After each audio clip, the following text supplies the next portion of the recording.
El demonio se transforma en un instrumento de santificación para los santos. Y también para el resto de los cristianos y del resto de la población. Lo que pasa es que donde se ve claro de verdad es en los santos.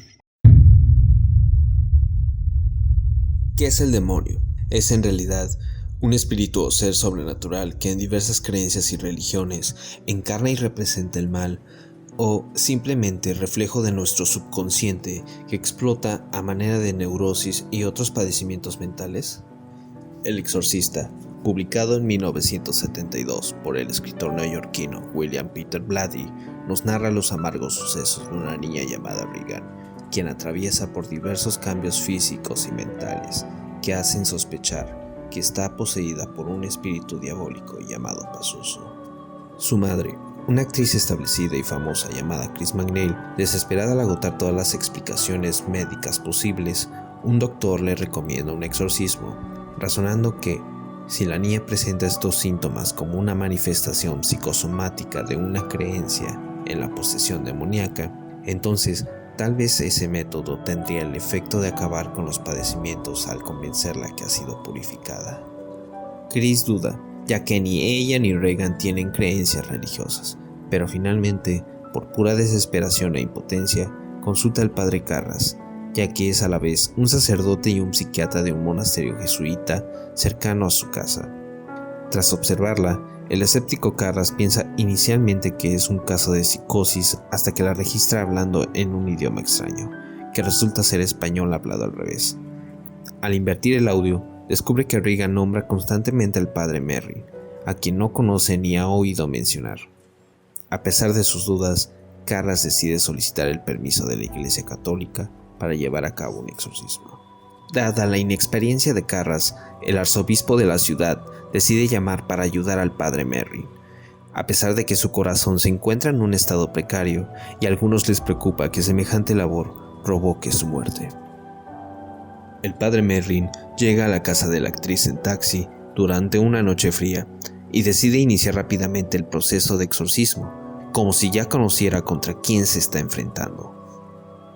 Mientras ambos sacerdotes tratan de expulsar el espíritu demoníaco Pazuzu del cuerpo de Regan, a través de la misma, se burla de los sacerdotes, los amenaza y los agrede, tanto física como psicológicamente, incluyendo una convincente imitación de la voz de la madre de Carras. ¡No eres mi padre! ¡No escuche! ¿Por qué, dime? Damien. Esto hace que Carras pierda la compostura. Por el contrario, Merrin resiste impasible los insultos y agresiones sin detener el ritual, a pesar de que el demonio intenta asustarlos haciéndole evitar la cama. Finalmente, los restos de ambos sacerdotes consiguen ponerlo bajo control momentáneamente, lo que les permite a ambos salir un rato a recuperar fuerzas. Poco después, al padre Merrin le falla el corazón mientras reza durante el exorcismo. Un desesperado Carras intenta realizarle una reanimación cardiopulmonar sin éxito, mientras la niña Regan, la cual se ha librado de las sogas que la mantenían atada a la cama, se burla de sus esfuerzos y amenaza con matar a la niña. Dominado por la furia y la desesperación, Carras se abalanza sobre ella, y para tratar de salvarla, reta al demonio a poseerlo a él en vez de Regan. El demonio lo hace, tras lo cual el sacerdote muestra los signos de posesión de manera casi instantánea, pero antes de perder totalmente su voluntad, logra saltar por la ventana del dormitorio de Regan, ubicado en un segundo piso, y cae por unas escaleras de piedra. Con el padre Damien Carras agonizando en el suelo, un devastado padre Dyer, quien se encontraba en el lugar, administra los últimos sacramentos y absuelve a Damien Carras de sus pecados. Regan se recupera y no parece recordar su terrible experiencia. Chris decide partir de Georgetown con su hija, dejando atrás su terrible trauma en esa ciudad. La inspiración de la novela, según en palabras del mismo autor, viene de un artículo publicado por el Washington Post en 1949 que remarcaba: un sacerdote libra a un joven de las garras del demonio. Por entonces, el escritor era apenas un estudiante universitario en Georgetown, en la capital estadounidense. El titular, en letras de molde en uno de los diarios más importantes del país, sería el puntapié para una historia que durante más de 2 décadas le dio vueltas en la cabeza. Pasaron los años hasta que Blatty, ya convertido en un escritor y guionista cinematográfico, recordó aquella historia que lo había obsesionado. Según contó en distintas entrevistas años después, a lo largo de varios meses, leyó todos los libros sobre posesión que habían sido publicados en inglés desde 1940. Consultó con sacerdotes jesuitas, buscó en archivos y registros de iglesias, pero le resultó difícil reconstruir el caso tal como había ocurrido. Esto en parte porque, al ir en persona a entrevistar a los responsables de realizar el exorcismo, a aquel niño de 14 años, poseído de Mount Rainier, le negaron el acceso de información detallada sobre los rituales e información de la familia del poseído, esto para mayor seguridad y protección del mismo. Entonces optó por la ficción. De hecho, cambió algunos detalles sobre la noticia del diario que había leído en su juventud y escribió sobre una niña a la que sometieron a un exorcismo. En 1971 llegaría a las librerías la novela El Exorcista, que llegó a vender 13 millones de copias solamente en los Estados Unidos y que se mantuvo 57 semanas consecutivas en la lista de bestsellers del diario New York Times. Y el resto, como ya saben, es historia. La novela tiene varios puntos a remarcar en comparación a la película que, pues, si bien respeta en esencia la tesis de la trama, el libro abarca y amplía los temas a los que se define completamente. La creencia del demonio sobre la tierra y la fe como medio de salvación ante los ataques de la misma, y su cuestionamiento existencial. Esto lo podemos comprobar con la convicción atea de la actriz Chris McNeil, quien al inicio recurre, depende y afirma su apertura a las bondades de la medicina clínica para curar a su hija de los padecimientos físicos que la adolece. Al ver que no hay ningún avance favorable en su caso, uno de los doctores le sugiere, solo como una posible observación de que surja un efecto placebo, el someterla a un exorcismo, ya que, dado los síntomas que representa la niña con los de una persona poseída, y al estar inducida y sensibilizada con ese tema por alguna extraña razón, puede haber un resultado mucho más favorable que el que se encuentra actualmente. Al final es salvada, rescatando contrarreloj los últimos resquicios de salud sobre lo que quedaba de la pobre Regan, aunque pagando un enorme precio por ello.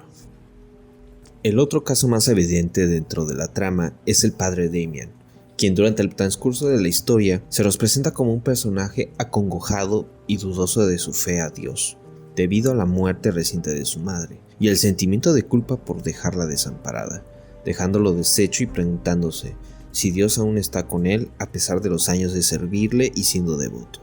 Cuando Chris McNeil se contacta con el padre Damien para realizar el ritual de exorcismo, este por momentos duda, e incluso rechaza en un primer momento el realizar aquel ritual, aun a pesar de las evidencias de lo que ocurre en aquella habitación con la inocente víctima Regan.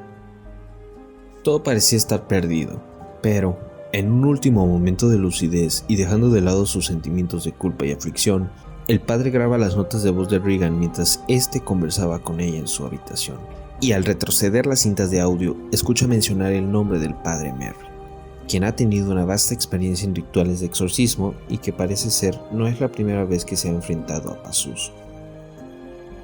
Independientemente del final que hayas visto, sea de la novela o la película, el padre Carras conversa con el padre Merry antes de su desenlace fatal, y le pregunta de manera taciturna si la posesión de la niña tiene algún sentido para todos ellos en el plan de Dios, como si todo por lo que pasaran tuviera un mero propósito, incluso bueno en el fondo. Creo que el punto es hacernos desvariar. Hacer vernos como un animal asqueroso. Y rechazar la posibilidad de que Dios nos ame. Merry, en su estoica sabiduría, le menciona que el objetivo del demonio no son los poseídos, sino ellos mismos, como seres humanos, y aclarando que el punto es hacerlos desesperar, rechazar su propia humanidad, viéndose a ellos mismos como bestias en última instancia, viles y putrefactos, sin dignidad. Esa declaración resume todo el viaje que se encuentra, tanto dentro de la novela como el de la película. A través del curso del exorcista, Somos guiados en un viaje de volver a entregar la fe en medio de la falta de fe. La otra cara de Carras se encuentra en el personaje del padre Merrick, de Max von Sydow, un hombre que es firme en su fe, mostrando desde la primera línea al encarar al demonio dentro de Regan. ¡Silencio! Merrick no tiene ninguna duda de que Dios es real, y de que el diablo también lo es.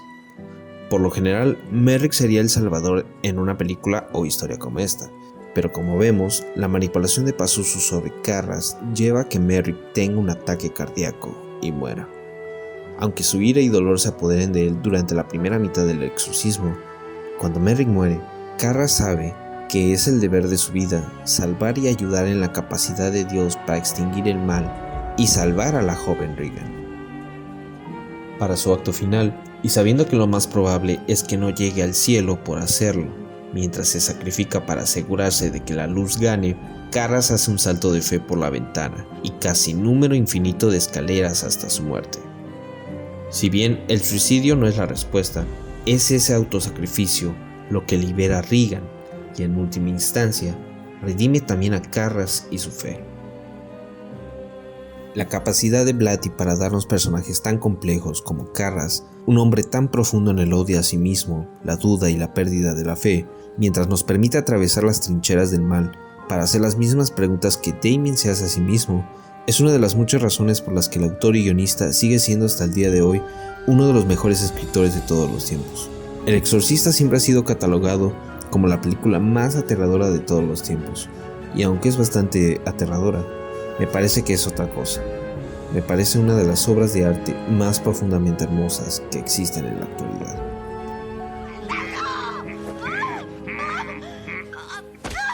¡Lame! ¡Lame!